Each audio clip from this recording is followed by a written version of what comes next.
Bismillah.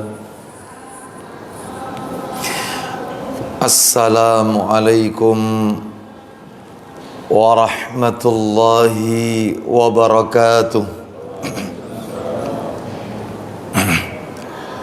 Alhamdulillah. Alhamdulillahi hamdan katsiran tayyiban mubarakan fi kama yuhibbu rabbuna wa yarda. Wa ashhadu an la ilaha illallah wahdahu la syarika lah, wa ashhadu anna Muhammadan abduhu wa rasuluh. Ya ayyuhalladzina amanu ittaqullaha haqqa tuqatih wa la tamutunna illa wa antum muslimun. Amma ba'du, fa inna asdaqal hadisi kitabullah wa khairal hadi hadiyu Muhammadin sallallahu alaihi wasallam, wa syarral umuri muhdatsatuha wa kullu muhdatsatin bid'ah wa kullu bid'atin dhalalah wa kullu dhalalatin finnar. Ikhwan wa akhawati fillah, bapak-bapak, ibu-ibu, kaum muslimin dan muslimah, jamaah majelis taklim Masjid Pondok Mutiara Sidoarjo yang semoga dimuliakan oleh Allah Subhanahu wa taala, kepada segenap pengurus takmir Masjid Pondok Mutiara Al-Quran dan As-Sunnah.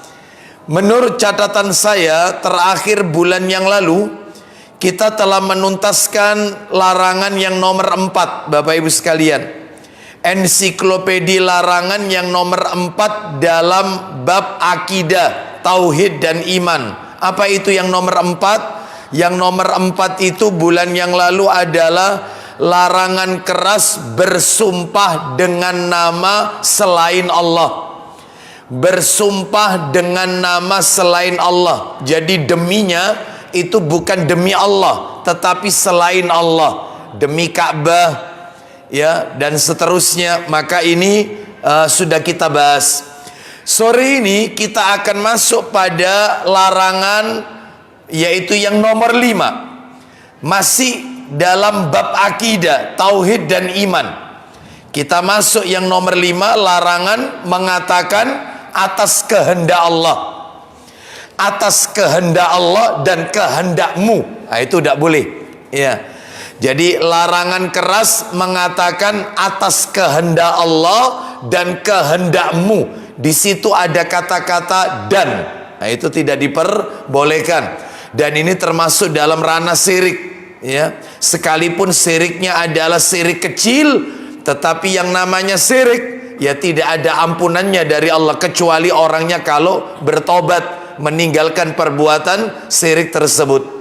Bapak Ibu kaum muslimin dan muslimah rahimani wa rahimakumullah, untuk lebih jelasnya, mari seperti biasa kita awali dengan membacakan dalil-dalil lebih dahulu.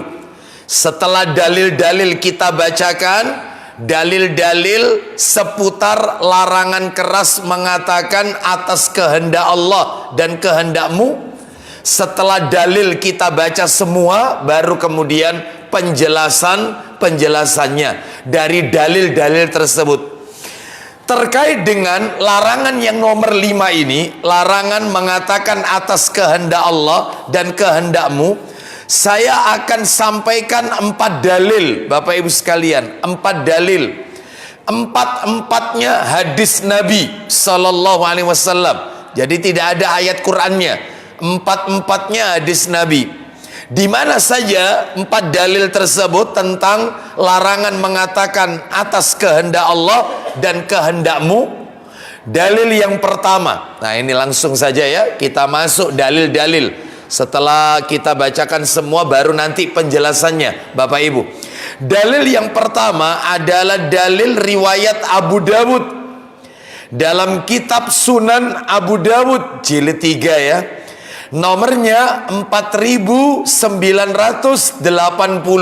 Abu Dawud 4980. Baik, kita dengarkan ini hadisnya dari sahabat Hudzaifah Ibnu Al-Yaman radhiyallahu an, dari Nabi sallallahu alaihi wasallam, beliau bersabda, "La taqulu ma Allah wa syaa fulanun, walakin qulu ma Allah thumma syaa fulanun." Nah itu, silakan. Dari Hudzaifah radhiyallahu an, dari Nabi sallallahu alaihi wasallam, beliau bersabda. Apa isi sabdanya?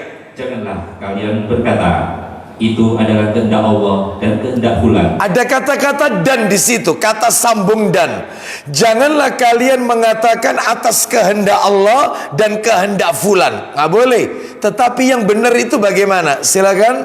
Melainkan katakanlah, itu adalah kehendak Allah, kemudian fulan berkehendak. Baik. Namun katakanlah atas kehendak Allah, kemudian atas kehendak fulan. Beda Bapak Ibu, dan dengan kemudian. Kalau dan itu ya atas kehendak Allah dan kehendak fulan, berarti dia telah mempartnerkan Allah dengan makhluknya, menyandingkan makhluk sejajar dengan Allah. Ini nggak boleh, syiriknya itu di situ. Tetapi kalau kita katakan atas kehendak Allah kemudian atas kehendak fulan, maka itu boleh Bapak Ibu sekalian. Ya, contohnya ini dalam realita kehidupan kita, misalnya saya sembuh dari sakit atas kehendak Allah, ya, dan yaitu dan kamu sebagai dokter, itu syirik itu. Saya sembuh atas kehendak Allah. Dari sini sudah benar ini, ya. Dan juga engkau darimu wahai dokter. Dan itu nggak boleh. Mempartnerkan Allah dengan makhluknya, nggak boleh. Lalu yang benar bagaimana? Yang benar itu adalah kalimat, kalau masalah kedokteran ini ya, kesehatan misalnya, saya sembuh atas kehendak Allah, kemudian atas bantuanmu dokter. Nah itu boleh. Itu boleh. Simple itu, sedikit tapi beda kata saja, maka akan masuk ke dalam ranah syirik, ya. Dan masih banyak lagi contoh-contoh yang lain. Nanti akan kami berikan contoh-contoh yang lain. Misalnya nih, ada lagi, atas pertolongan Allah dan pertolonganmu. Loh, itu sama. Saya Ustadz di dunia ini tidak punya siapa-siapa kecuali hanya punya Allah dan suami saya. Syirik. Dia mempartnerkan suaminya dengan Allah. Saya di dunia ini tidak punya siapa-siapa Ustadz kecuali sing tak duwe Ustadz, Allah ambek bojoku. Itu sama. Ambek itu kan dan sama. Syirik itu. Hati-hati kalau bicara. Kadang-kadang lisan itu mengandung sebuah perkataan yang menjerumuskan seseorang ke dalam neraka. Dan syirik Bapak Ibu tidak ada ampunan. Semua dosa diampuni kecuali syirik. Sekalipun syirik kecil, nggak ada ampunannya. Kecuali kalau dia bertaubat kepada Allah, ya. Baik, bedanya sama syirik besar apa? Kalau syirik besar mengeluarkan pelakunya dari Islam, kalau syirik kecil tidak mengeluarkan pelakunya dari Islam, tapi tetap tidak ada ampunannya dosa itu. Tuh, itu. Makanya ini bahaya ya, kata-kata atau kalimat larangan mengatakan atas kehendak Allah dan kehendakmu. Sekarang kita lanjutkan dalil kedua, agak panjang dalilnya. Dalil kedua adalah riwayat An-Nasai dalam kitab Sunan An-Nasai, nomornya 3782. 3782 itu cetakan terjemahan. Kalau nomor aslinya An-Nasai 3773. Ya, yang kita baca ini 3782. Nomor aslinya 3773 dari sahabat Qutailah radhiyallahu an. Ayo dibaca, silakan. Dari Qutailah radhiyallahu anha, seorang wanita dari kabilah Juhaina, bahwa seorang Yahudi datang kepada Nabi Shallallahu Alaihi Wasallam. Lalu beliau bersabda. Ya, baik. Jadi Qutailah radhiyallahu anha dia berkata, "Anna Yahudiyan atan Nabiyya sallallahu alaihi wasallam faqala." Seorang Yahudi loh ini, Yahudi datang kepada Rasulullah sallallahu alaihi wasallam, lalu Yahudi itu berkata, dengarkan baik-baik Bapak Ibu, perkataannya Yahudi. Canggih nih. Apa katanya Yahudi? "Innakum tusyrikuna taquluna ma sya'allahu wa syi'ta wa taqulun wal Ka'bah." Silakan. Sesungguhnya kamu menyembah sejumlah Tuhan, dan sesungguhnya kamu berbuat syirik. Kalian mengatakan Allah berkehendak dan kamu berkehendak. Terus, dan kamu pun berkata demi Ka'bah. lihat kata Yahudi, sesungguhnya kalian orang-orang Islam ini sama. Kalian mengatakan kami berbuat kesirikan. Kalian mengatakan kami meyakini Uzair itu anaknya Allah, itu syirik. Wong kalian sendiri yang melakukan syirik kok. Buktinya apa? Kalian kan sering mengucapkan atas kehendak Allah dan kehendakmu Muhammad. Loh, kan ada kata-kata dan. Terus kalian juga sering bersumpah demi Ka'bah, demi Ka'bah. Itu bukankah syirik itu? Bapak Ibu, kata para alim ulama, ya, kata para ulama bahwasanya boleh, sebenarnya boleh menerima masukan ya positif walaupun itu dari orang kafir.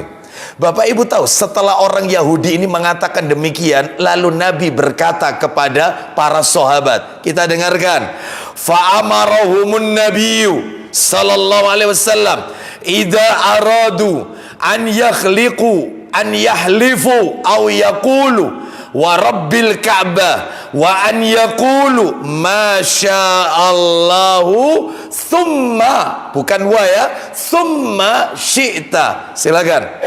Maka Nabi Shallallahu Alaihi Wasallam memerintahkan kepada mereka. Para sahabat diperintah semenjak ditegur oleh Yahudi itu. Nggak apa-apa menerima masukan dari orang kafir kalau memang itu yaitu memang pelanggaran dalam syariat. Orang Yahudi ini mengingatkan Nabi, kamu itu mengatakan kita itu syirik. Iya, kan orang Yahudi menyekutukan Allah. Dia mengatakan Uzair itu anak Allah. Orang Nasrani juga mengatakan Isa itu sebagai anak Allah. Mereka nggak terima.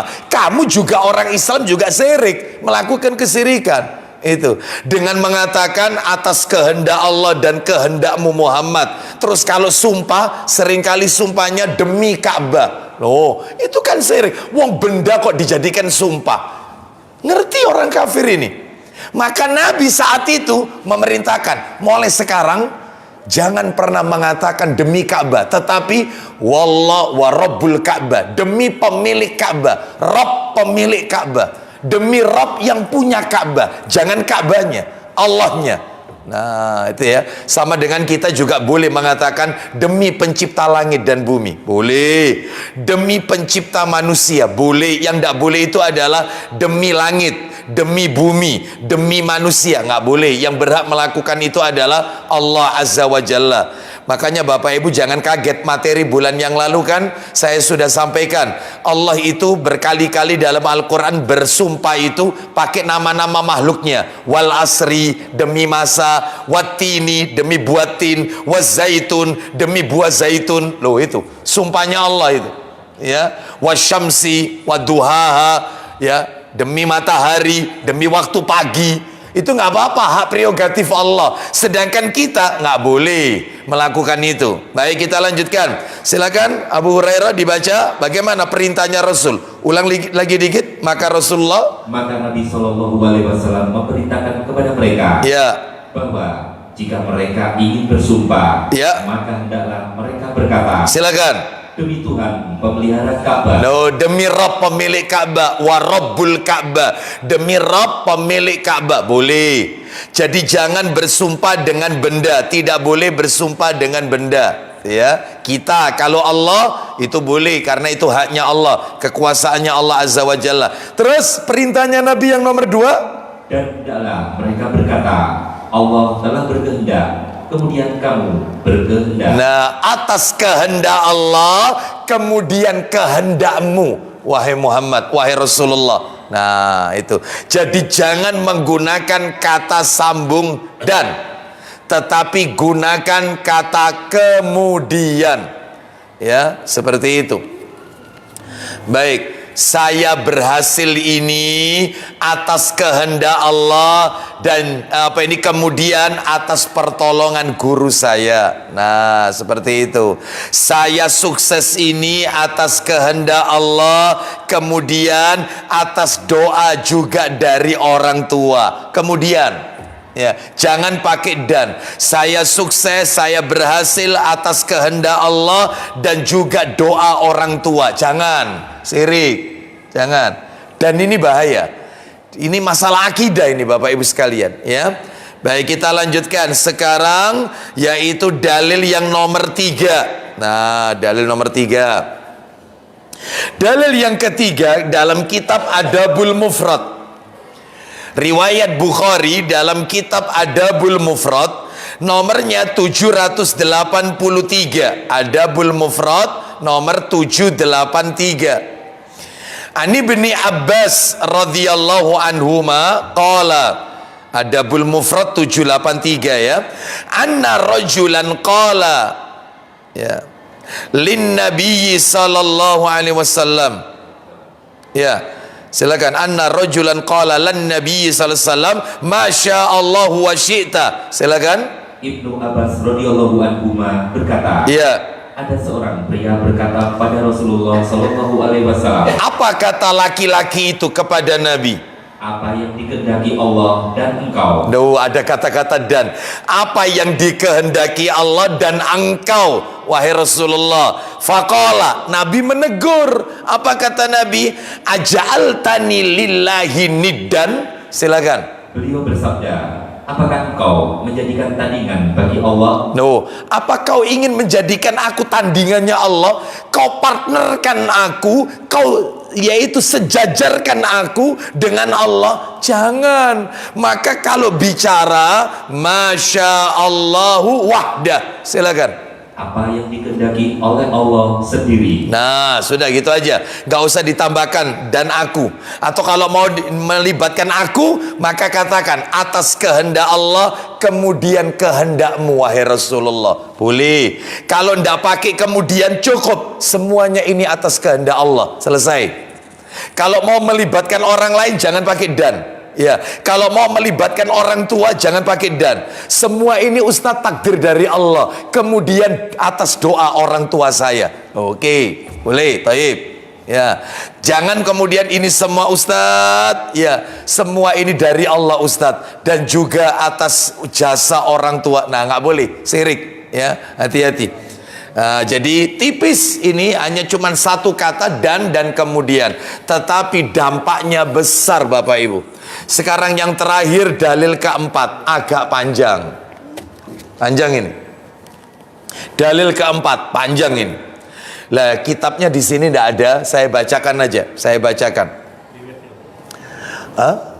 Oh, riwayatnya Imam Ahmad dan Ad-Darimi dalam ensiklopedia larangan. Ya, jilid 1 halaman 77 dan 78. Saya bacakan saja riwayat Ahmad dan Ad-Darimi. Baik, dalam buku ensiklopedia larangan menurut Al-Quran dan As-Sunnah jilid 1 halaman 77. Begini ceritanya. Saya bacakan ya, agak panjang ini. Diriwayatkan dari Tufail bin Sakhbarah, saudara seibu Aisyah radhiyallahu anhuma. Dia berkata, jadi Tufail ini termasuk iparnya Nabi. Tufail ini saudaranya Aisyah, satu ibu beda bapak, seibu dengan Aisyah. Ya, makanya Tufail bin Sakhbarah, suaminya yang pertama Sakhbarah, setelah itu kemudian yaitu dinikahi oleh Abu Bakar, istrinya dinikahi oleh Abu Bakar As-Siddiq radhiyallahu an. Nah, kita lanjutkan. Jadi ibunya Tufail ini. Tufail ini laki-laki. Jadi iparnya Rasul ini, saudaranya Aisyah. Dia berkata, Aku bermimpi. Yang mimpi Tufail. Ya, bagus namanya Tufail. Aku bermimpi seolah-olah aku mendatangi sekelompok orang Yahudi. Dia datang kepada kelompok orang Yahudi. Lalu aku berkata kepada mereka, ini perkataannya Tufail kepada orang-orang Yahudi, sungguh kalian ini adalah sebaik-baik umat apabila kalian tidak mengatakan Uzair putra Allah. Jadi katanya Tufail kepada orang Yahudi, kalian ini sebenarnya sebaik-baik umat kalau kalian itu tidak meyakini atau tidak mengatakan Uzair itu putra Allah. Mereka Yahudi menjawab, ini mimpinya Tufail. Yahudi menjawab, mereka menjawab, sungguh kalian orang Islam ini juga sebaik-baik umat. Andai kata kalian tidak mengatakan atas kehendak Allah dan kehendak Muhammad. Masalahnya kalian mengatakan itu. Loh, sama-sama ditegur ini, sama-sama menegur ya. Terus kemudian Tufail, pinter Yahudinya, tapi mimpi ini ya. Kemudian aku mendatangi sekelompok orang Nasrani. Lalu aku berkata kepada mereka orang-orang Nasrani, kalian ini sebaik-baik umat jika kalian tidak mengatakan Al-Masih putra Maryam itu adalah Allah. Al-Masih putra Allah. Andai kata kalian tidak mengatakan itu, maka kalian sebaik-baik umat. Mereka pun orang Nasrani tidak mau kalah. Mereka berkata, wahai orang Islam, kalian ini juga sebenarnya sebaik-baik umat loh. Asalkan kalian tidak mengatakan atas kehendak Allah dan kehendak Muhammad. Masalahnya kalian juga katakan itu.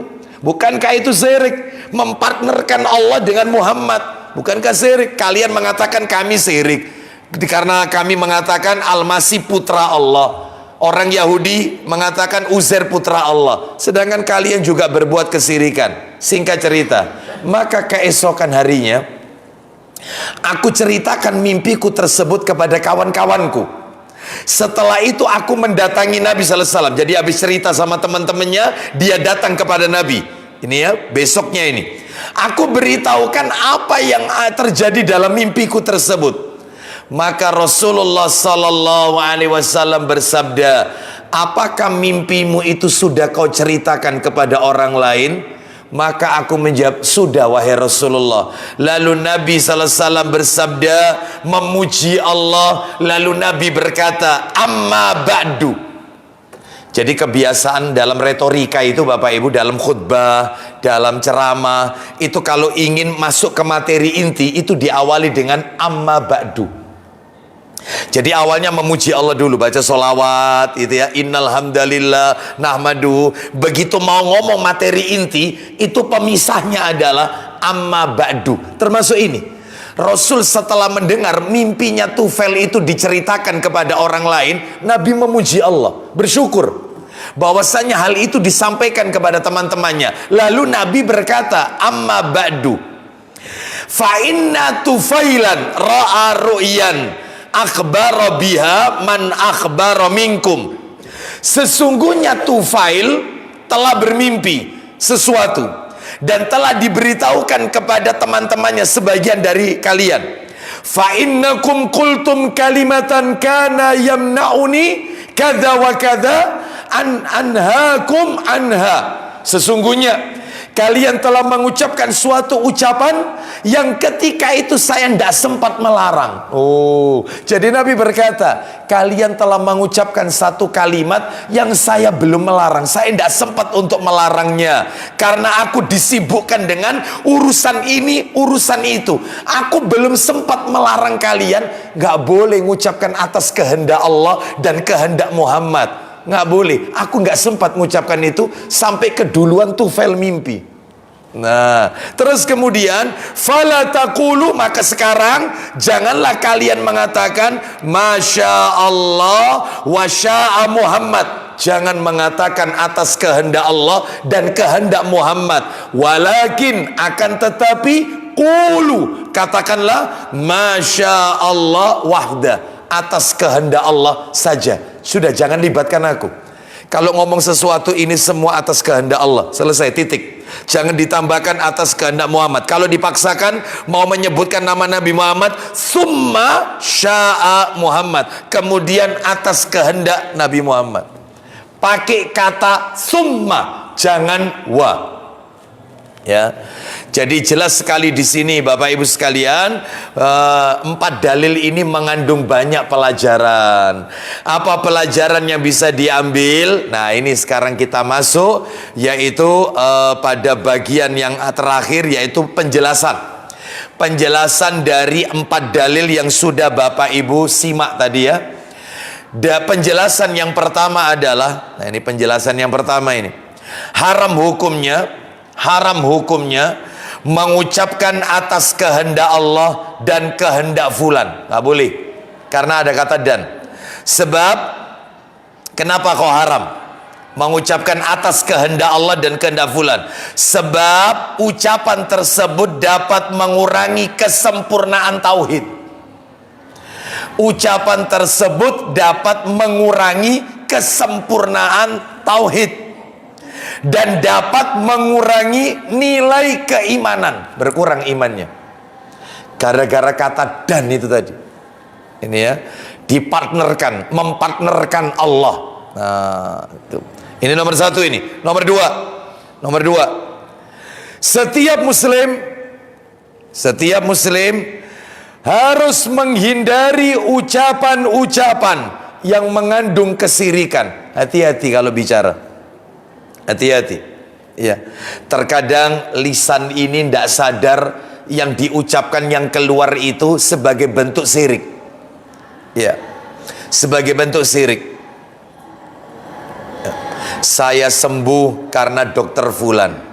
Coba nggak tak bawa ke dokter fulan, waduh, nggak tahu deh. Nah, itu juga ucapan yang mengarah kepada kesirikan. Ya, termasuk juga misalnya ucapan-ucapan yang tadi, ya, ini semua adalah kehendak Allah dan juga atas bantuan dirimu. Nah, itu kalau ndak karena Allah sama kamu, nah itu sama aja, ya. Saya mungkin ndak bisa kayak begini, ya, seperti itu.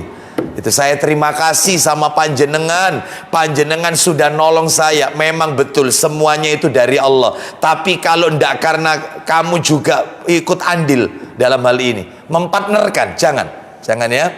Jadi hati-hati, setiap muslim harus menghindari ucapan-ucapan yang mengandung kesirikan.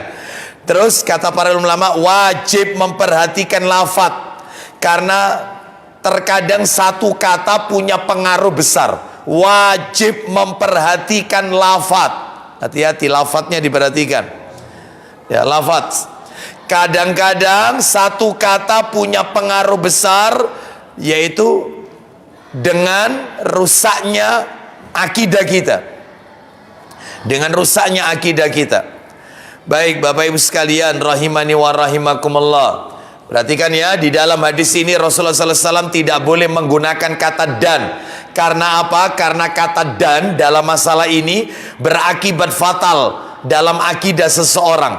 Ya, yang intinya itu adalah berkonsekuensi menyamakan Allah dengan makhluk. Nah, itu nggak boleh. Mempartnerkan Allah dengan makhluk itu nggak boleh. Contohnya begini Bapak Ibu.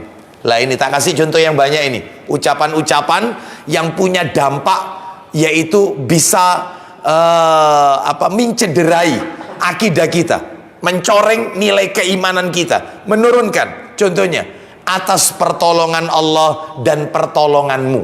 Tuh, hati-hati, syirik. Tiada bagiku kecuali Allah dan dirimu, syirik. Ya, tiada bagiku kecuali Allah dan dirimu. Terus contoh lagi, aku tawakal kepada Allah dan kepadamu. Oh, syirik. Ada kata-kata dan di situ. Terus, ini semua adalah pemberian Allah dan pemberianmu. Oh, syirik juga. Sama, hati-hati ya. Ada dan di sini. Allah adalah pelindungku di langit, sedangkan engkau, dan juga Allah pelindungku di langit dan engkau pelindungku di bumi. Oh, ya. Ini ya.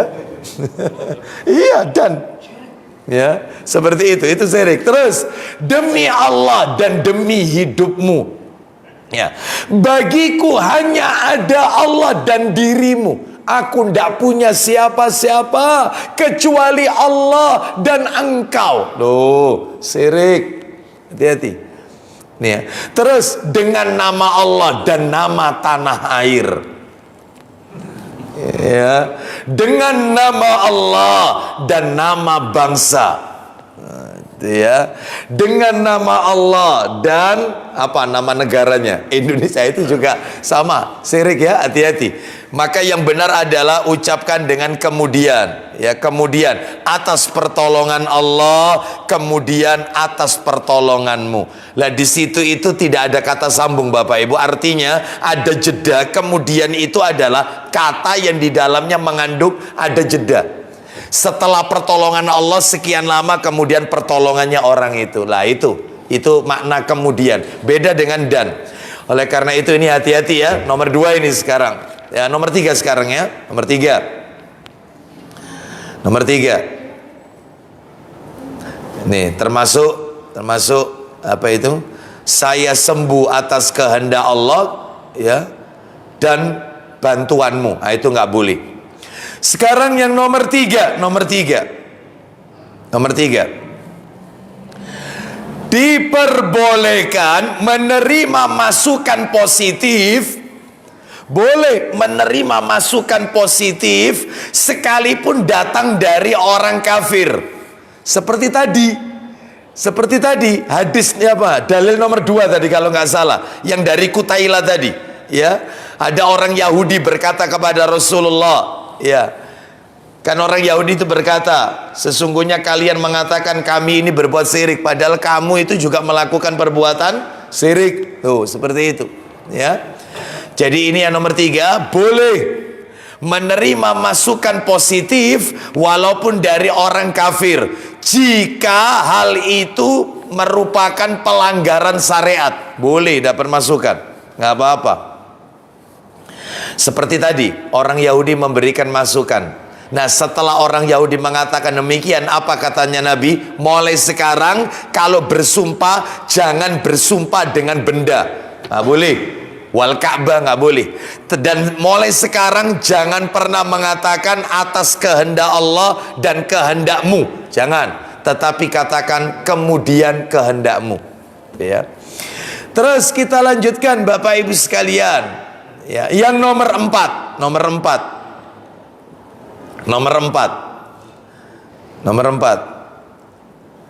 Yang nomor 4 adalah Rasulullah Sallallahu Alaihi Wasallam melarang keras orang yang mengatakan atas kehendak Allah dan kehendak Muhammad.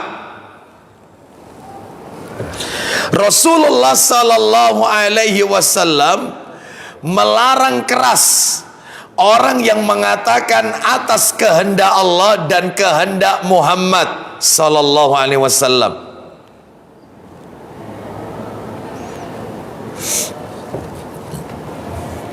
Ya, Bapak Ibu sekalian, rahimani wa rahimakumullah. Lalu bagaimana yang terjadi di masyarakat kita? Tidak sedikit yaitu zikir-zikir atau bacaan-bacaan solawat yang di dalamnya itu mengandung makna mempartnerkan Nabi dengan Allah. Bahkan mereka mengkultuskan Rasulullah Sallallahu Alaihi Wasallam itu sampai pada tingkat uluhiyah, ketuhanan. Ya, mereka mengkultuskan Rasul sampai tingkat uluhiyah, ketuhanan, mempartnerkan Nabi dengan Allah. Salah satunya ini Bapak Ibu sekalian. Nah ini bacaan-bacaan solawat atau ya bacaan-bacaan, yaitu bacaan-bacaan solawat ya, yang beredar di masyarakat, naam, yang di dalamnya adalah artinya mengandung kesirikan. Misalnya ini,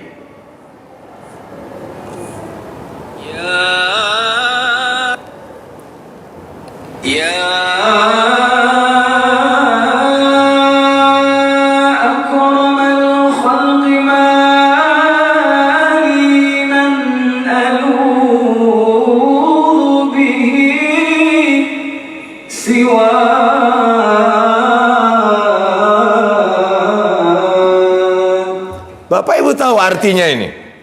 Ya, ya akramal khalqi mali aludhu bi siwa. Wahai makhluk termulia. Siapa ini? Nabi Muhammad SAW. Tidak ada seorang pun bagiku sebagai tempatku berlindung kecuali engkau. Syirik. Lalu setelah ucapan ini baru aja ucapan, nggak saya teruskan nanti ya. Kalau di situ Maulaya shalli wa sallim daiman abada. Terus dilanjutkan ya Rabbi bil Mustafa balligh maqam sidana. Itu pernah dengar ya itu ya? Itu semuanya kalau Bapak Ibu tahu artinya mengkultuskan Rasul sampai pada tingkat uluhiyah. Siapa yang bisa melindungi kita? Allah Azza wa Jalla, bukan Nabi SAW. Makanya Nabi melarang keras ucapan-ucapan kalimat atas kehendak Allah dan atas kehendakmu Muhammad. Kata dan itu dilarang. Termasuk tadi contoh-contohnya, aku hanya punya Allah dan dirimu. Syirik ini ya. Atas pertolongan Allah dan bantuan dokter, nah itu juga syirik ya. Oleh karena itu hati-hati nih ya, jangan sampai mempartnerkan Allah dengan apa? Dengan makhluknya, ya, seperti itu. Baik, Bapak Ibu sekalian, rahimani wa rahimakumullah. Karena yang sering terjadi itu adalah terkait masalah kesehatan, biasanya. Yang sering terjadi itu, ya. Yang sering terjadi itu. Makanya bala-bali tak kasih contoh masalah dokter kesehatan, karena yang sering terjadi orang itu salah sebut, ya. Saya Ustadz, kalau ndak, semua memang Allah Ustadz. Awalnya gitu, semua Allah Ustadz. Kalau ndak karena Allah, terus ndak karena obat ini Ustadz. Ndak karena obat ini, mati saya Ustadz. Nah, hati-hati. Makanya ini hati-hati ketika kita mengucapkan yaitu sesuatu, dampaknya ya. Nomor 4, nomor berapa sekarang? 5. Yang kelima ya. Ucapan atas kehendak Allah dan kehendakmu termasuk syirik kecil, bukan syirik besar. Ucapan atas kehendak Allah dan kehendakmu termasuk syirik asghar, syirik kecil, bukan syirik besar. Tidak mengeluarkan pelakunya dari Islam dan tidak membatalkan seluruh amal pahalanya. Tidak. Syirik kecil ini ya sama seperti riya Bapak Ibu. Ini seperti riya. Riya itu kan tidak membatalkan seluruh amal. Yang dihapus oleh Allah itu kan amal ibadah yang ketempelan sama riya. Jadi kalau misalnya sholat subuh, sholat zuhur itu ikhlas karena Allah. Sholat asarnya itu riya. Yang dihapus itu yang asar aja. Itu ya. Sedangkan kalau syirik besar, ya seluruh total seumur hidup dia melakukan amal soleh dihapus oleh Allah. Lah syirik kecil tidak. Yang dihapus itu yaitu yang tertempel pada perbuatan itu saja dan tidak mengeluarkan pelakunya dari Islam. Itu syirik kecil. Tapi gimana pun Bapak Ibu, meskipun itu syirik kecil, syirik ya tetap syirik. Dosa yang tidak ada ampunannya. Karena Allah mengatakan dalam surat An-Nisa, sebentar lagi kita buka ayatnya, semua dosa diampuni oleh Allah kecuali syirik. Dan Allah tidak mengatakan kecuali syirik kecil, enggak. Kecuali syirik kecil, tidak. Allah hanya katakan kecuali syirik. Meskipun itu syirik kecil, tidak ada ampunannya kecuali dia taubat. Cuman memang kalau syirik kecil Islamnya tidak batal gitu aja. Ya. Baik, lah ini kalau meninggal, mengucapkan kalimat ini meninggal, kan tidak ada ampunannya. Na'udzubillah, summa na'udzubillah min dalik. Allah Ta'ala berfirman surat nomor 4 An-Nisa, ya ayatnya ayat yang ke-48, An-Nisa nomor 48, Allah Ta'ala berfirman, Inna Allah la yaghfiru an yushraka bihi wa yaghfiru ma duna dhalika liman yasha'.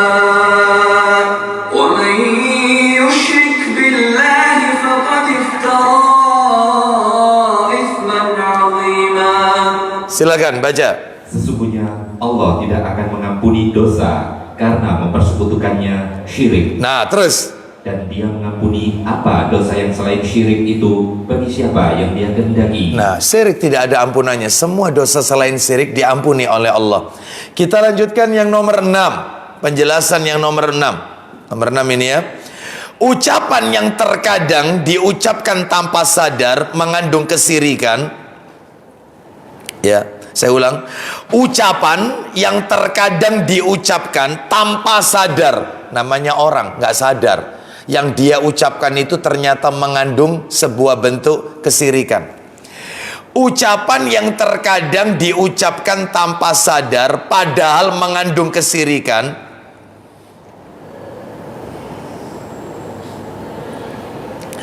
maka tidak terlepas pada dua hal. Ya, tidak terlepas pada dua hal. Hati-hati. Hati-hati. Kalau tidak nomor satu, yang nomor dua ini. Hati-hati Bapak Ibu. Saya ulang ya. Ucapan yang terkadang diucapkan tanpa sadar padahal mengandung kesirikan, itu tidak terlepas dari dua hal. Yang pertama adalah syirik besar. Lu katanya syirik kecil tadi. Sabar, sebentar dulu ya.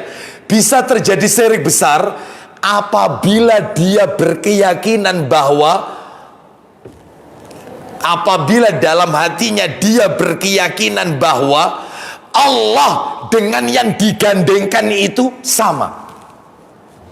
Allah dengan yang setelah Allah yang digandengkan itu sama. Contohnya tadi, atas kehendak Allah dan kehendak Muhammad. Itu kalau dalam hati seseorang itu berkeyakinan Allah dengan Nabi Muhammad itu sama, bisa memberikan perlindungan. Ya kayak tadi, bacaan sholawat, yaitu dalam YouTube yang kami setelkan tadi itu, yang kami sebutkan tadi itu, ya. Itu dia mengatakan, wahai, yaitu makhluk termulia, tidak ada seorang pun bagiku sebagai tempat berlindung kecuali engkau. Ini berarti menyandingkan Nabi Muhammad dengan Allah. Nabi dipuji sampai tingkat uluhiyah, ketuhanan, bisa memberikan perlindungan, bisa memberikan pertolongan dan seterusnya. Bapak Ibu sekalian, ketika Nabi masih hidup, iyalah, ketika Nabi masih hidup, bahkan para sahabat ketika Nabi masih hidup itu minta kepada Nabi, minta diturunkan hujan langsung kepada Nabi. Wahai Rasulullah, daerah kami kekeringan, berdoalah Anda kepada Allah supaya Allah menurunkan hujan. Jadi Nabi dijadikan perantara, boleh, Nabi masih hidup. Maka Nabi pun kemudian, yaitu mengacungkan jari telunjuknya ke atas langit sambil Nabi mengucapkan Allahumma akhisna, Allahumma akhisna 3 kali, Allahumma akhisna, ya Allah turunkanlah hujan, ya Allah turunkanlah hujan. Lalu kemudian Nabi turun dari mimbar, jenggot Nabi sudah basah, langsung turun hujan. Lalu sepekan berikutnya ada di antara kaum muslimin yang bertanya, dalam riwayat yang lain orang yang sama juga, wahai Rasulullah, daerah kami kebanjiran, karena tiap hari ini hujan terus. Daerah kami kebanjiran, mintalah kepada Allah agar Allah menghentikan hujan ini. Maka Nabi mengacungkan jari telunjuknya ke atas langit sambil Nabi berkata, Allahumma hawalaina wala alaina. Ya Allah, turunkanlah hujan itu di sekitar kami, tidak tepat di atas kami. Sehingga para sahabat melihat langit itu di sekitar, kota Madinah itu ada bulatan, persis di kota Madinah itu terang, sekitar Madinah itu gelap, hujan. Itu yang benar. Jangan kemudian manggil pawang hujan, kelinting, kelinting, kelinting, Mandalika, Mandalika, Mandalika, Mandalika. Serek ini. Ya, yang benar itu Allahumma hawalaina wala alaina. Ya Allah, turunkan hujan di sekitar kami, tidak tepat di atas kami. Itu yang benar. Pakai lombok lagi, nggak usah. Ya, ini syirik ya, apalagi celana dalam ditaruh di atas. Nah, ini khurafat yang seperti ini ya. Jadi hujan, akhirnya berhenti hujan itu. Maka dalam hal ini dulu para sahabat minta sama Nabi, ketika Nabi wafat, tidak ada satupun di antara para sahabat ke kubur Nabi, padahal kubur Nabi ada di sekitar mereka. Dan Nabi orang yang paling dia cintai, mereka cintai. Nggak ada minta yaitu berkah atau menjadikan kubur Nabi sebagai wasilah agar bisa memberikan manfaat, menolak mudarat. Nggak ada, karena mereka tahu ini syirik. Lalu terus kemudian mereka pergi kemana? Ke paman Nabi, Abbas. Para sahabat berkata kepada Abbas, engkau adalah paman Nabi, maka tolong, yaitu berdoalah engkau kepada Allah. Jadi boleh doa sesama kaum muslimin, itu boleh. Sebagaimana saya misalnya minta kepada bapak-bapak, Pak, saya minta doanya, tolong doakan ibu saya yang saat ini lagi dirawat, ya, akan menjalani operasi misalnya, saya minta doa sama panjenengan, boleh, nggak apa-apa, seperti itu. Atau panjenengan Ustadz doakan, insya Allah anak saya mau ujian, itu boleh. Sebagai orangnya masih hidup. Yang tidak boleh itu minta kepada orang yang telah mati. Lah beliau sallallahu alaihi wasallam telah wafat, maka tidak boleh kita jadikan sebagai media wasilah. Itu apalagi bukan Rasul, para wali, orang-orang soleh yang telah wafat, nggak boleh. Ini semua syirik, dan syiriknya syirik besar. Berarti dia meyakini antara Allah dengan orang itu sama. Nah ini hati-hati, ini bisa syirik besar. Terus yang kedua, bisa terjadi syirik kecil kalau dia tidak dibarengi keyakinan. Jadi sekedar ngomong aja, sekedar ngomong, saya seperti ini Ustadz, ya alhamdulillah, ya semua itu dari Allah Ustadz. Kerjaan lancar ini ya semuanya dari Allah, ya. Dan saya ditolong sama teman saya, loh itu dan pakai dan, ya itu ya. Dulu saya ini Ustadz, ya itu susah, ya itu. Alhamdulillah Allah ngasih saya proyek ini Ustadz, lancar proyek ini Ustadz, ya. Dan ditolong sama ada teman lama saya itu. Sampai goal proyek ini, lo pakai dan, jangan, ya, ganti aja dannya dengan kemudian saya ditolong oleh teman saya, jangan dan, mempartnerkan, ya summa atau dan, summa. Kalau bahasa Arab summa, kalau bahasa Indonesia ya pakai dan, ya. Terus kita lanjut nomor 7 7 kan? 7 kan? Nomor 6 tadi kan ucapan yang terkadang diucapkan tanpa sadar padahal mengandung kesirikan. Itu terbukti apa ini bisa terjadi salah satu dari dua kemungkinan. Bisa syirik besar, bisa syirik kecil. Syirik besar kalau punya keyakinan dalam hati. Kalau syirik kecil tidak dibarengi dengan keyakinan untuk menyamakan Allah dengan makhluknya. Baik, nomor 7, mimpi yang baik itu datang dari Allah. Lu kenapa Ustadz kok pembahasannya tiba-tiba masalah mimpi? Bapak Ibu masih ingat kan ceritanya tentang Tufail tadi? Saudaranya Aisyah seibu, iparnya Rasul yang mimpi. Dalam mimpinya itu dia ketemu sama orang Yahudi. Lalu katanya Tufail, kalian ini sebaik-baik umat kalau kalian tidak mengatakan Uzair itu putranya Allah. Katanya orang Yahudi, hei orang Islam, kalian ini juga sebaik-baik umat kalau kalian tidak mengatakan atas kehendak Allah dan kehendak Muhammad. Lalu Tufail dalam mimpinya ketemu orang Nasrani. Kata Tufail, kalian ini wahai orang Nasrani sebaik-baik umat kalau kalian tidak mengatakan Al-Masih putra Allah, Al-Masih anaknya Allah. Katanya orang Nasrani, nggak terima dia dalam mimpi ini. Kalian ini orang Islam sebaik-baik umat kalau tidak mengatakan atas kehendak Allah dan kehendak Muhammad. Lalu mimpinya singkat cerita diceritakan oleh Rasulullah. Lalu Nabi memerintahkan, kata Nabi, aku saking sibuknya urusanku tidak sempat melarang kalian mengucapkan itu. Maka mulai sekarang jangan pernah kalian mengucapkan atas kehendak Allah dan kehendak Muhammad, tapi cukup ucapkan atas kehendak Allah saja. Atau dannya itu wanya diganti summa, atas kehendak Allah kemudian kehendak Muhammad. Nah, itu mimpi. Berarti nomor 7 materinya tentang mimpi. Mimpi yang baik datang dari siapa? Allah. Mimpi yang baik datang dari Allah. Bapak Ibu sekalian, mimpi itu Bapak Ibu dibagi 3. Coba dibuka Sahih Muslim. Ada Sahih Muslim? Nah itu ya. Coba dibuka nomornya 2111 2111 2111 ya. Kalau nomor aslinya Bapak Ibu, nomor aslinya 2263. Nomor asli ya 2263, itu nomor asli. Silakan dibaca dari mana? Abu Hurairah radhiyallahu an.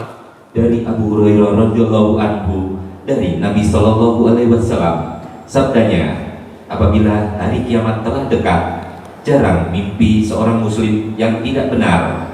Mimpi yang paling benar ialah mimpi yang selalu berbicara benar. Terus, dan mimpi seorang muslim adalah sebagian dari 45 macam nubuah atau wahyu atau kenabian.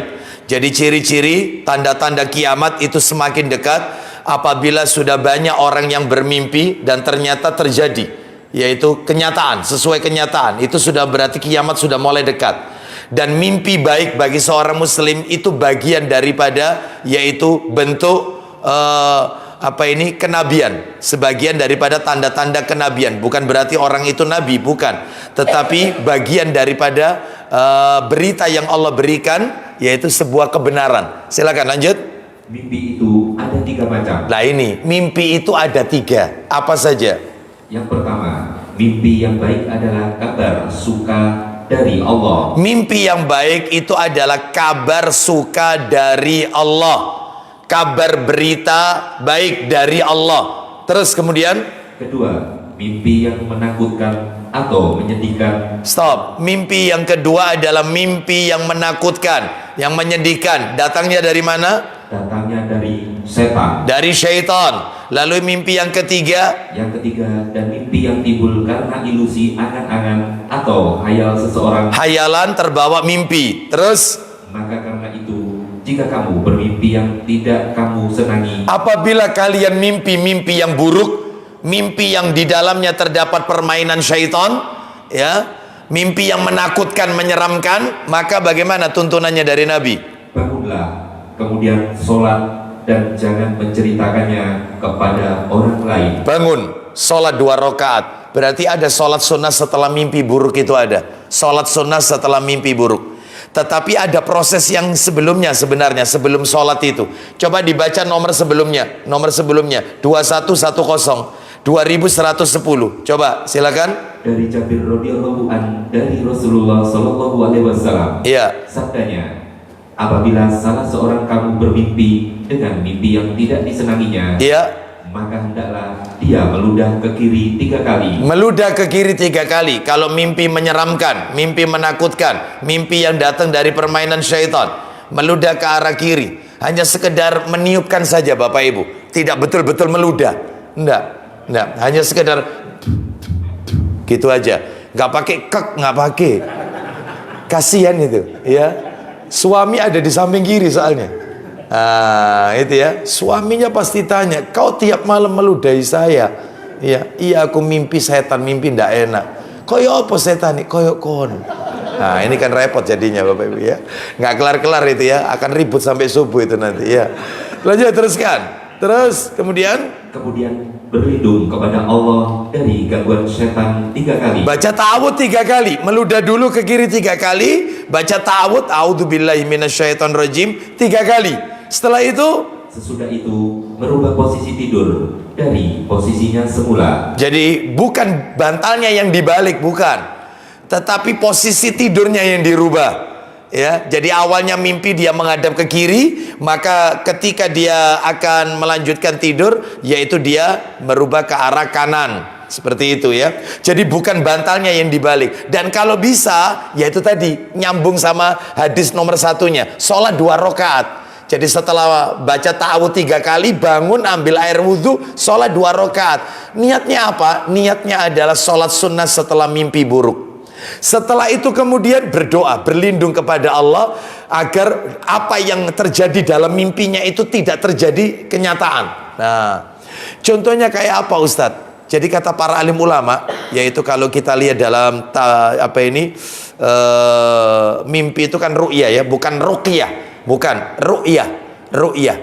ru'yah itu adalah mimpi. Takwil mimpi kalau itu adalah terkait dengan hewan-hewan yang fawasik, hewan-hewan perusak, hewan-hewan yang Nabi menyuruh untuk membunuhnya. Nabi menyuruh agar hewan itu untuk dibunuh, maka itu berarti mimpi dari syaitan. Contohnya apa saja? Mimpi yang di dalamnya adalah hewan-hewan yang Nabi menyebutkannya sebagai hewan fawasik. Sekalipun kita di tanah haram atau memakai baju ihram, itu boleh membunuh hewan-hewan ini, karena memang Nabi memerintahkan. Apa saja itu? 1, anjing hitam, karena itu jelmaan syaitan, anjing hitam. Yang kedua itu adalah tikus, mimpi tikus ya. Terus yang ketiga itu adalah mimpi ular.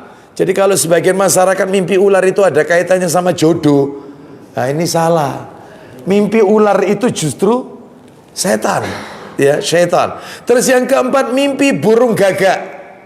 Burung gagak, ya. Yang nomor 5, mimpi yaitu binatang yang harus dibunuh, cicak. Nah, cicak, ya. Ustadz, saya mimpi enggak mimpi tikus, Ustadz. Mimpi hamster, Ustadz. Sama. Karena hamster itu satu spesies sama. Jadi jangan melihara hamster. Jangan. Harus dibunuh, tikus soalnya. Ya. Saya mau tanya, marmut itu satu spesies dengan kelinci apa tikus? Marmut. Ayo. Beda loh sama kelinci. Kelinci beda, nggak satu spesies sama tikus. Marmut, pertanyaan saya. Tikus. Coba tanya sama dokter hewan ya. Tanya ya. Saya sendiri nggak paham. Kalau memang marmut itu satu spesies sama tikus, maka jangan melihara marmut. Tapi kalau dia satu spesies sama kelinci, nggak apa-apa. Ya, seperti itu. Ya, baik. Jadi seperti tokek. Ya, ini terus cicak, itu kan satu spesies binatang melata, maka itu harus dibunuh, Bapak Ibu sekalian. Jadi kalau mimpi-mimpi hewan-hewan seperti ini, maka itu adalah sumbernya dari syaitan. Atau mimpi-mimpi yang menyedihkan, bertemu dengan orang tuanya yang telah wafat, tetapi dalam mimpinya itu dia diperlihatkan kondisi orang tuanya membuat dia sedih. Misalnya kurus, ya, terus kemudian pucat, ya, atau mungkin tubuhnya penuh luka, ya, sampai akhirnya dia itu bangun, ya, cerita sama suaminya, aku mimpi bapak itu kok tubuhnya penuh luka, lah, aku kepikiran atau apa, lah, kadang-kadang diramesi, wacana no fatihah, oh, ya, kirimono fatihah, lah, ini kan jadi bid'ah, yang seperti ini, nggak ada tuntunannya. Ya, caranya makanya jangan menceritakan mimpi buruk. Jangan. Karena menceritakan mimpi buruk itu jadinya primbon. Yaitu mimpi tikus berarti akan begini, begini, begini. Mimpi ular, jodohnya kamu ularnya besar apa kecil? Besar. Berarti sing nguberkoni ku, ya, wong soge. Oh, gitu. Ularnya warna apa? Ularnya warna putih. Wahyu, wahyu. Oh, itu.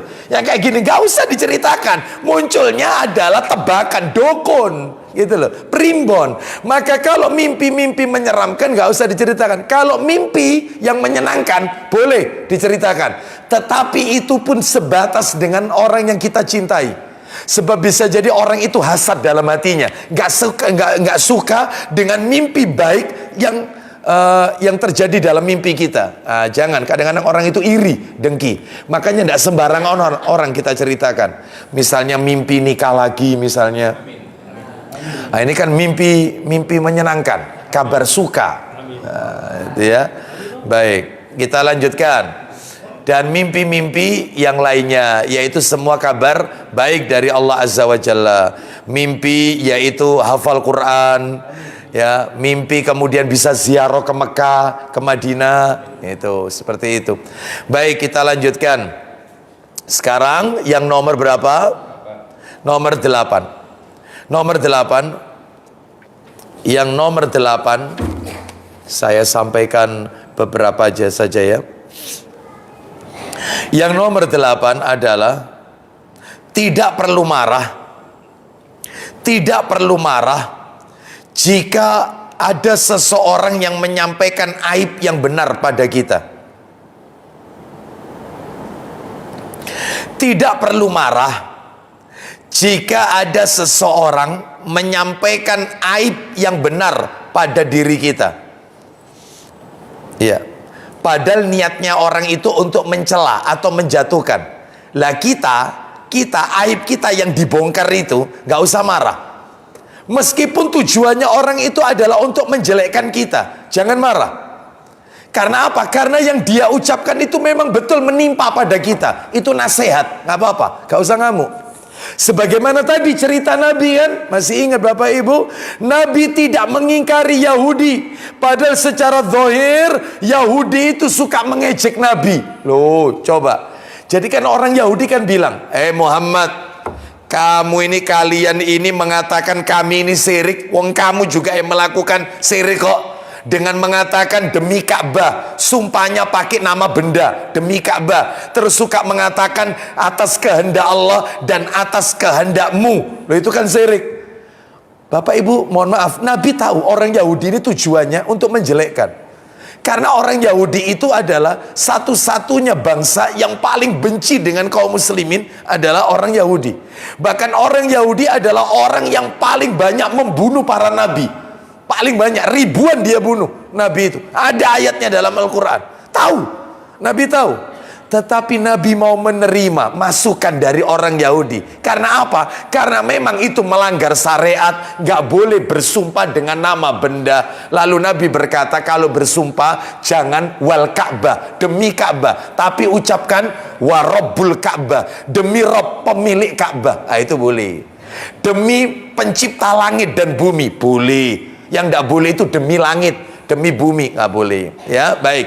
Jadi nggak usah marah kalau kita disampaikan aib kita, niatnya itu padahal orang itu untuk mencela atau menjatuhkan nama baik kita.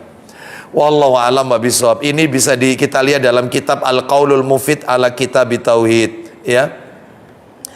Jadi yang diucapkan Yahudi itu benar yang diucapkan, nasihat untuk Nabi dan umatnya, dan Nabi ambil. Ya, baik, sekarang nomor 9 terakhir penutup yang ke-9 ini. Jadi cuman 9 aja pelajarannya. Mencintai Rasulullah SAW adalah sebuah kewajiban. Mencintai Nabi itu hukumnya wajib.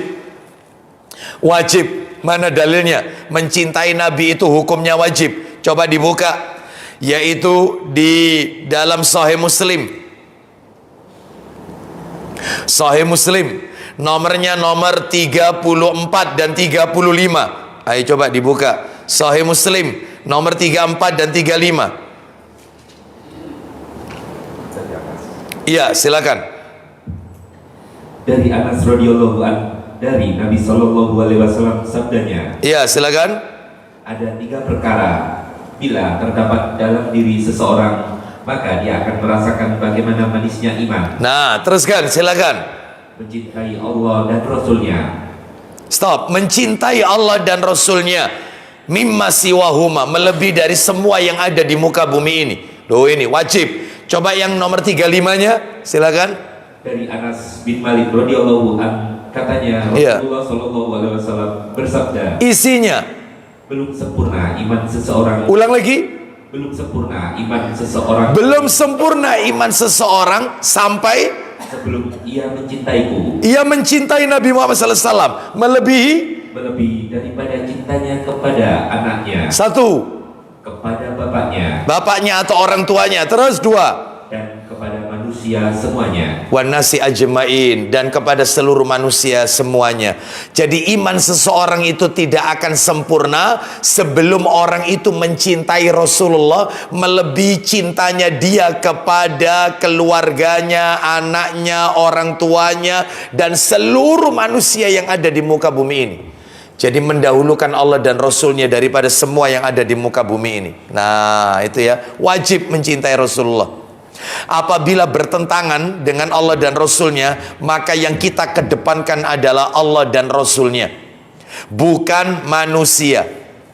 Makanya Bapak Ibu, mohon maaf, ketaatan kita kepada Allah, ketaatan kita kepada ulil amri, pemerintah, ketaatan kita kepada kiai, ustadz, siapapun, pemuka agama, ya, terus kemudian tuan guru atau siapapun, pemuka agama, tokoh, ketaatan kita kepada suami, ibu-ibu, ketaatan kita kepada orang tua, ayah dan ibu, itu semua ada syaratnya. Selama perintahnya itu tidak melanggar syariat, sami'na wa ata'na. Tetapi jika melanggar syariat, tidak boleh dipatuhi. Jadi ada syaratnya. Sedangkan ketaatan kita kepada Allah dan Rasulnya nggak pakai syarat, wajib sami'na, nggak ada syaratnya, nggak ada, biduni syarat, tanpa syarat, ya. Oleh karena itu maka harus dikedepankan mencintai Allah dan Rasul sallallahu alaihi wasallam. Oleh karena itu saya lanjutkan, mencintai Rasulullah sallallahu alaihi wasallam adalah sebuah kewajiban. Bahkan beliau harus lebih dicintai dari segalanya, ya. Beliau harus lebih dicintai dari apapun yang ada di muka bumi ini, ya. Ini menunjukkan bukti kepada kita, kecintaan itu pun tak kalah wajibnya, karena pengakuan cinta saja menunjukkan bukti dari kecintaan itu pun tak kalah wajibnya, karena pengakuan cinta saja tak ada gunanya. Jadi butuh pembuktian. Orang mencintai Rasulullah itu bukan hanya sekedar klaim pengakuan, tapi harus dibuktikan. Bagaimana cara pembuktiannya? Salah satunya adalah dari tadi yang kita bahas. Jangan sampai kita mencintai Rasulullah berlebihan. Mana dalilnya? Ayo kita dengarkan sebuah dalil. Kitabnya tidak ada ini, riwayat Ahmad, nomornya 12.093. 12.093. Perhatikan Bapak Ibu. Bapak Ibu kalau mendengarkan hadis ini, maka kita akan bisa menyimpulkan, nggak boleh mencintai Nabi itu berlebihan. Kita lihat ini. Dari sahabat Anas bin Malik radhiyallahu an, dia mengatakan, anna rajulan qala, ya Muhammad, ya sayyidana, wa bna sayyidina, wa khairana, wa bna khairina. Ada seorang laki-laki berkata, luar biasa, muji Nabi, entek-entekan sudah. Apa kata orang lagi ini? Wahai Muhammad, wahai Tuhan kami, dan anaknya Tuhan kami, dan sebaik-baik dari kami, dan anak dari sebaik-baik kami. Oh, sudah. Mengangkat Nabi luar biasa, Tuhan kami. Ya, terus faqala Rasulullah sallallahu alaihi wasallam, maka Nabi sallallahu alaihi wasallam bersabda, ya ayyuhan nas, alaikum bitaqwakum wa la yastahwiyannakum asyaitan. Wahai manusia, bertakwalah kalian kepada Allah dan janganlah kalian tertipu dengan syaitan. Ana Muhammad ibnu Abdullah, saya Muhammad putranya Abdullah bin Abdullah. Terus kemudian Abdullah wa rasuluh, saya ini hambanya Allah dan utusannya Allah. Berarti Bapak Ibu, maaf ini, kalau Nabi mengatakan saya ini Muhammad putranya Abdullah, saya ini hamba Allah dan utusan Allah, berarti di dalam tubuh Nabi Muhammad itu terkandung dua sisi. Ada sisi sebagai seorang hamba, ada sisi sebagai seorang utusan. Sebagai seorang hamba, beliau menikah, beliau juga makan, beliau juga minum, beliau juga tidur, bahkan beliau juga berpuasa, kadang tidak.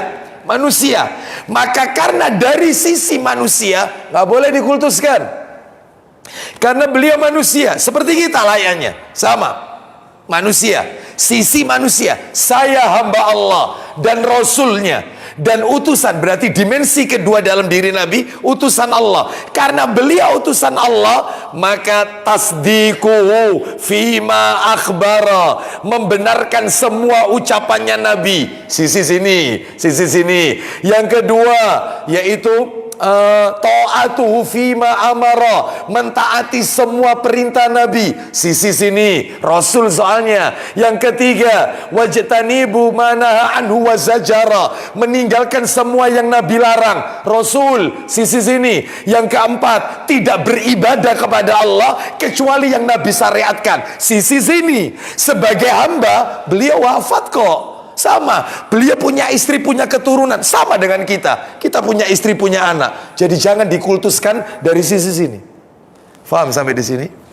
Jadi tolong yaitu tempatkan yaitu pada tempatnya.